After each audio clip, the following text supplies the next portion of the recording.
On October 10, 1978, an attorney named Paul Morantz reached into his Los Angeles mailbox and felt a sudden, piercing agony in his hand.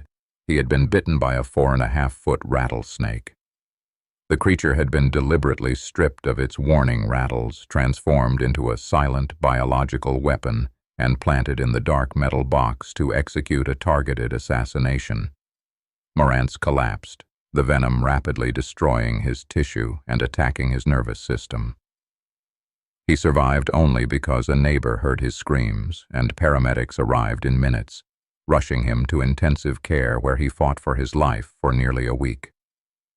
This was not the work of a cartel, a mob syndicate, or a lone deranged killer. The snake had been deployed by the heavily armed enforcers of a legally recognized tax-exempt organization. It was an entity that had once been praised by politicians, endorsed by Hollywood celebrities, and hailed as the greatest miracle cure for addiction in American history. To understand how an organization dedicated to healing could orchestrate a venomous assassination, the timeline must rewind to 1958. The setting was Santa Monica, California, a coastal city grappling with a quiet but devastating post-war heroin epidemic. At the time, the medical establishment offered little hope for addicts. Society viewed addiction as a moral failing, a criminal choice rather than a disease, leaving desperate individuals discarded in prisons or psychiatric wards with no viable path to recovery. Into this void stepped Charles Dederick, a recovering alcoholic with a booming theatrical voice and an intensely magnetic presence. He embodied every trait of a charismatic leader, a psychological profile defining an individual who possesses an extraordinary ability to inspire intense, unquestioning devotion, projecting an aura of absolute certainty to those who are desperately seeking guidance and structure.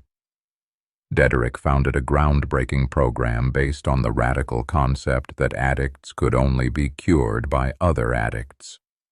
The drug rehab origins of his project were rooted in communal living, strict discipline, and total, unvarnished honesty. The absolute core of this new therapeutic model was a mandatory, intense group session known simply as the game. Widely recognized by psychologists today as a brutal form of attack therapy, these sessions required members to sit in a circle and viciously tear down each other's psychological defenses. For hours on end, participants would scream insults, expose deeply held secrets, and verbally batter one another until the targeted individual completely broke down in tears. Dederick claimed this was necessary to shatter the manipulative ego of the addict, forcing them to face reality without the shield of narcotics. However, the unstated psychological outcome was the systematic dismantling of personal boundaries. When a person's deepest insecurities are weaponized against them by their peers, their independent identity begins to erode, leaving an empty vessel waiting to be filled. Dederick perfectly balanced this psychological destruction with an equally powerful rebuilding tactic known as love bombing, an intense, overwhelming display of affection, validation, and communal support used to manipulate new recruits into feeling a profound, addictive sense of belonging. After being decimated in the game, an addict would be embraced by the community, told they were loved, and assured they had finally found their true family. This cycle of extreme emotional trauma followed by euphoric rescue created a trauma bond, rendering the members completely dependent on the organization for their sense of reality and self-worth. Throughout the 1960s, the program was a spectacular success. Thousands of addicts achieved sobriety, and the organization amassed immense wealth through member donations, corporate sponsorships, and a vast network of highly profitable community-owned businesses. But as the millions of dollars rolled in and the compounds expanded across the state, a dark shift occurred. Dederick grew addicted to the absolute power he wielded over his followers, and he quietly decided that his therapeutic experiment should never end. he abruptly declared that graduation from the program was no longer possible. He told his followers that the outside world was hopelessly corrupt, diseased, and dangerous, insisting that the only way to maintain their sobriety and their souls was to remain inside the protective walls of the community forever. This monumental shift in ideology relied heavily on cognitive dissonance, the severe psychological discomfort a person experiences when their deeply held beliefs contradict their actual reality or their actions. Members who had surrendered their life savings, cut ties with their biological families, and invested years of sweat equity into the organization could not face the terrifying possibility that they had been conned.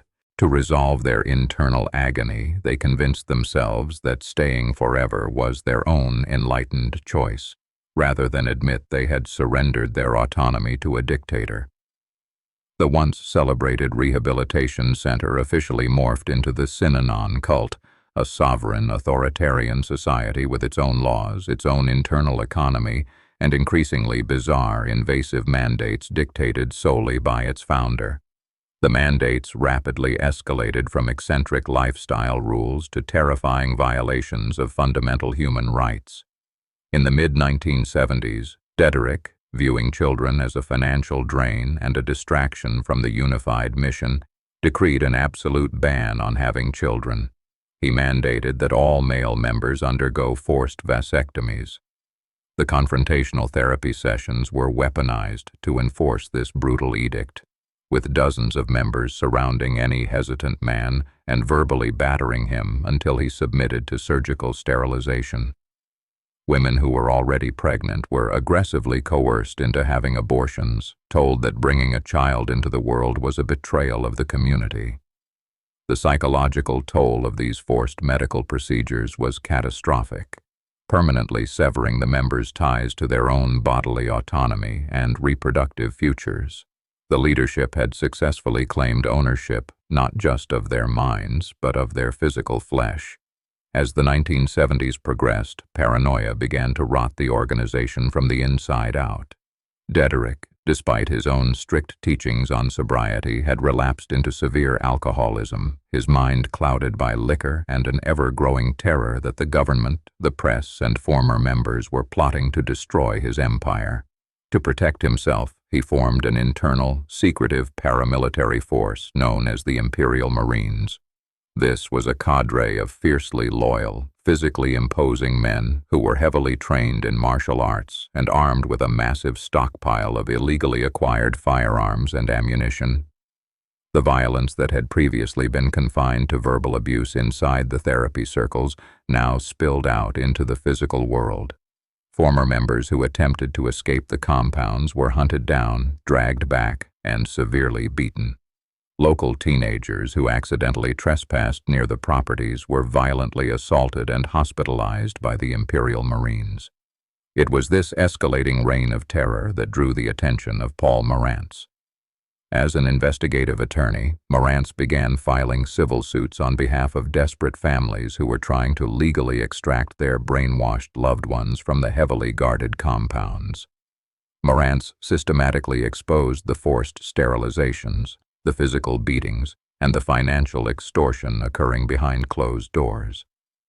He successfully won a massive judgment against the organization, an act of legal defiance that made him the primary target of the founder's paranoid wrath. During a recorded session, Dederick was captured on tape raging against the attorney. He openly questioned why no one had the courage to physically stop Marantz, suggesting that a severe, violent intervention was the only way to protect their way of life.